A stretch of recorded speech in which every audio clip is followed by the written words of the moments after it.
Abu Hamid Muhammad ibn Muhammad bin Taus at-Tusi Asy-Syafi'i Al-Ghazali, yang lebih dikenal sebagai Al-Ghazali atau Abu Hamid Al-Ghazali, lahir di Gozlah, Tus Khurusan, Iran pada tahun 450 Hijriah 1058 Masehi. Kejadian ini terjadi 3 tahun setelah kaum Saljuk mengambil alih kekuasaan di Baghdad. Ayah Al-Ghazali, seorang muslim taat, meninggal saat putranya masih bayi. Dibesarkan oleh ibunya, Al-Ghazali dan saudaranya, Ahmad, mendapatkan pendidikan yang baik. Sebelum mencapai usia 15 tahun, Al-Ghazali telah menguasai bahasa Arab, Al-Quran, hadits, fikih, serta pemikiran dan puisi sufi. Dilanjutkan dengan studi mendalam mengenai fikih di bawah bimbingan Syekh Ahmad bin Muhammad Al-Rodkani di Tus dan Abul Qasim Ismail bin Masada Al-Ismaili, seorang ahli terkemuka dalam bidang tersebut dalam seminar Jurjan.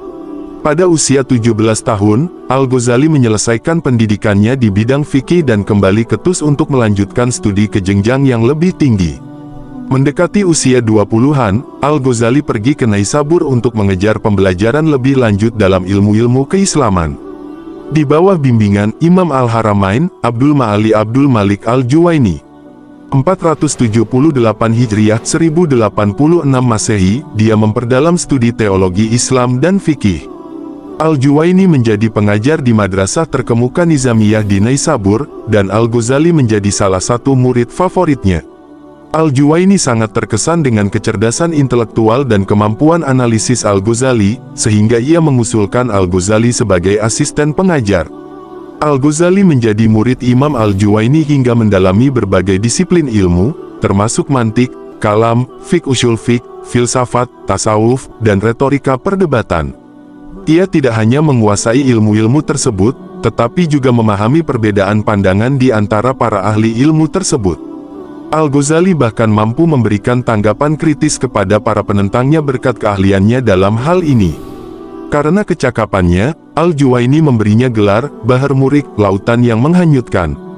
Kehebatan intelektual dan cakupan wawasan berpikir yang dimiliki Al-Ghazali membuatnya menjadi sosok yang terkenal. Bahkan, ada riwayat yang menyebutkan bahwa di dalam hati Al-Juwaini muncul rasa iri terhadap keberhasilan Al-Ghazali. Setelah Al-Ghazali memulai mengajar fikih, kalam, dan hadis di Nizamiyah, namanya mulai dikenal di seluruh wilayah Islam. Sebagai pelindungnya, Nizam al-Mulk secara teratur berkonsultasi dengan Al-Ghazali mengenai isu-isu agama dan politik yang penting pada saat itu. Kuliah-kuliah harian Al-Ghazali di Nizamiyah menjadi sangat terkenal, bahkan dihadiri oleh 300 orang murid dalam setiap perkuliahan. Namun, ketika Al-Ghazali merasa telah mencapai puncak kesuksesan dalam usia yang masih muda, tiba-tiba ia menghadapi krisis intelektual yang membuatnya merasa terdampar. Ghazali mencapai titik di mana ia meragukan seluruh pengetahuannya. Keraguannya mencapai puncaknya sehingga ia tidak mampu lagi memberikan pengajaran, melontarkan argumen berdasarkan nalar dan nalar, bahkan hingga mencapai tingkat yang sangat parah di mana ia hampir tidak dapat berbicara. Ia mengalami gangguan saraf serius yang berdampak besar pada kesehatan fisiknya. Pada saat tersebut, Al-Ghazali merindukan pemahaman langsung yang pasti mengenai Tuhan melalui pengalaman intuitif, bukan hanya bergantung pada dalil-dalil yang jelas dan argumen-argumen spekulatif filosofis. Setelah mencapai pemahaman hakiki pada tahap akhir hidupnya, tidak lama kemudian Al-Ghazali menghembuskan napas terakhir di Tus pada tanggal 19 Desember tahun 1111 Masehi atau Senin, 14 Jumadil Akhir 505 Hijriah. Ia meninggalkan berbagai karya tulis yang mencerminkan produktivitasnya sebagai seorang pengarang. Sepanjang hidupnya, baik saat menjadi penasihat kerajaan maupun profesor di Baghdad, baik ketika awalnya skeptis di Naisabur maupun setelah memperoleh keyakinan yang kokoh, Al-Ghazali tetap aktif dalam menulis. Dalam ajaran tasawufnya, Al-Ghazali memilih aliran tasawuf Sunni yang berlandaskan Al-Quran dan As-Sunnah Nabi Muhammad SAW, ditambah dengan doktrin Ahlu As-Sunnah wa Al-Jamaah. Al-Ghazali menolak pandangan ketuhanan ala Aristoteles, seperti emanasi dan penyatuan, sehingga dapat dikatakan bahwa tasawuf yang dianut oleh Al-Ghazali sepenuhnya sesuai dengan nilai-nilai Islam. Menurut Al-Ghazali, seorang sufi adalah mereka yang menempuh perjalanan menuju Allah Subhanahu wa Ta'ala, dan hidup mereka adalah yang terbaik, jalan yang paling benar, serta moral yang paling bersih.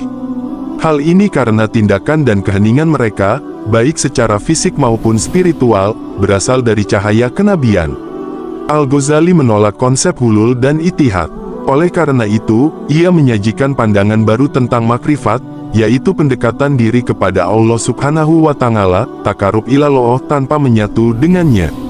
Jalur menuju makrifat membutuhkan gabungan ilmu dan amal, dan hasilnya tercermin dalam moralitas. Al-Ghazali memandang perjalanan menuju tasawuf dimulai dengan penyucian hati tatir al-qalb dan membebaskan diri dari ketergantungan pada selain Allah Subhanahu wa Ta'ala. Menurut pandangan Al-Ghazali, penting untuk menyucikan hati qalb karena hati adalah medium untuk memperoleh pengetahuan. Menurutnya, hati memiliki dua pintu, satu menghadap keluar, dan yang lainnya menghadap ke dalam. Pintu yang menghadap ke dunia luar dapat menerima pengetahuan melalui panca indera, sementara pintu yang menghadap ke dalam dapat menerima pengetahuan dari alam gaib. Al-Ghazali menyebutnya sebagai marifah. Bagi Al-Ghazali, marifah adalah tujuan akhir yang harus dicapai manusia dan merupakan puncak kesempurnaan yang mengandung kebahagiaan sejati. Marifah, menurut Al-Ghazali, adalah ilmu yang tidak diragukan lagi. Ia juga menganggap marifah sebagai ilmu yang meyakinkan, memungkinkan manusia mengetahui rahasia Allah dan peraturan-peraturannya tentang segala sesuatu. Proses mencapai marifah melibatkan beberapa tahapan yang dalam terminologi sufisme dikenal sebagai al-maqamat. Beberapa tahapan atau al-maqamat yang dimaksud mencakup taubat, sabar, kefakiran, zuhud, tawakal, dan cinta. 1. Taubat. Al-Ghazali memandang taubat secara ideal sebagai kesadaran akan bahaya dosa, yang memicu penyesalan dan diikuti dengan tindakan konkret meninggalkan perbuatan dosa, serta menggantinya dengan berbagai kebajikan. Bagi Ghazali, setiap individu seharusnya selalu bertaubat dalam setiap kondisi. 2. Sabar. Al-Ghazali memandang sabar sebagai kemenangan penggerak agama, Baisuddin, atas penggerak hawa nafsu, Baisul Hawa, di dalam diri kita. Baginya, sabar juga merupakan perbuatan kebajikan yang berasal dari keyakinan bahwa perbuatan maksiat membawa mudarat, sementara perbuatan taat membawa manfaat. Oleh karena itu, meninggalkan maksiat dan melaksanakan ketaatan hanya mungkin dengan kesabaran, yaitu dengan menggunakan penggerak agama untuk menundukkan penggerak hawa nafsu. 3. Kefakiran. Al-Ghazali mendefinisikan kefakiran sebagai kekurangan harta yang diperlukan. Baginya, kepemilikan banyak harta seringkali mendorong manusia melakukan perbuatan jahat, atau minimal membuatnya terikat pada sesuatu selain Allah. Ia juga menghubungkan kefakiran dengan ilmu, karakter, dan amal. 4. Zuhud. Zuhud umumnya diartikan sebagai pengabaian terhadap dunia demi kepentingan akhirat. Dunia yang diabaikan terutama terkait dengan hal-hal yang diperbolehkan oleh syariat mubahat. 5. Tawakal. Secara etimologis, tawakal berasal dari kata wakala, yang berarti mewakilkan, dan dari sini juga terbentuk kata wakil, yang dapat diterjemahkan sebagai pelindung. Menempatkan Allah sebagai pelindung mewakilkan menjadi prinsip utama tawakal. 6. Cinta. Cinta, mahabbah, adalah sifat terpuji tertinggi bagi seorang sufi sebelum mencapai marifah. Menurut Al-Ghazali, setidaknya setiap individu wajib mencintai Allah lebih dari apapun yang lain. Cinta di sini terutama terkait dengan ketaatan dan ketakwaan manusia kepadanya. Al-Ghazali menyatakan bahwa marifah, yaitu pemahaman hakiki tentang Allah, hanya dapat dicapai setelah seseorang mencintai Allah sepenuhnya. Klaim bahwa Allah adalah puncak tujuan cinta seorang hamba bukanlah milik kaum sufi saja, tetapi setiap manusia seharusnya memprioritaskan cinta kepada Allah. Beberapa cara untuk merealisasikan hal ini dalam bertasawuf menurut Al-Ghazali mencakup, tahali, mengosongkan diri dari sifat-sifat tercela, tahili, menghiasi diri dengan sifat-sifat terpuji, dan tajali, tersingkapnya tabir. 1. Tahali. Tahali mengindikasikan proses mengosongkan atau membersihkan diri dari sifat-sifat tercela dan kotoran penyakit hati yang merusak. Langkah ini dapat dicapai dengan menjauhi kemaksiatan dalam segala bentuk dan berupaya melepaskan dorongan hawa nafsu yang negatif. 2. Tahili. Tahili, yang bermakna berhias, merujuk pada kebiasaan membiasakan diri dengan sifat, sikap, dan perbuatan yang baik. Upaya dilakukan agar setiap perilaku selalu sesuai dengan ketentuan agama, baik itu kewajiban luar maupun dalam, atau ketaatan lahir maupun batin. Ketaatan lahir melibatkan aspek formal seperti salat, puasa, zakat, haji, dan sejenisnya, sementara ketaatan batin mencakup iman, ihsan, dan lainnya. 3. Tajalli. Setelah melalui 2 tahap sebelumnya, tahap ketiga yaitu tajalli, menggambarkan pembebasan hati dari tabir, hijab, atau sifat-sifat kemanusiaan. Ini berarti memperoleh cahaya yang selama ini tersembunyi atau fana dari segala selain Allah ketika wajahnya tersingkap tajalli. Tajalli, yang bermakna pencerahan atau penyingkapan, merujuk pada Allah yang menyingkapkan dirinya kepada makhluknya. Penyingkapan ini bersifat unik dan terus-menerus, berupa cahaya batin yang memasuki hati. Setelah melalui tahap tahalli dan tahili, seseorang mencapai tahap ketiga, yaitu tajalli. Pada tahap ini, hijab dari sifat kemanusiaan lenyap, dan nur yang tersembunyi atau fana menjadi terang. Makrifat adalah pemahaman tentang hubungan antara makhluk dan Khalik. Pada tahap tajalli, meraih kemuliaan di sisi Allah atau keluhuran terjadi. Saat mencapai tingkatan ini, hati merasakan kesepian, sepi dari kepentingan dunia namun penuh dengan kehadiran Allah. Tajalli, dalam konteks tasawuf, membawa makna luas. Hati yang mampu melepaskan segala selain Allah dan Rasul-Nya akan menemukan kenikmatan, kelezatan, dan kemanisan dalam satu tahalli.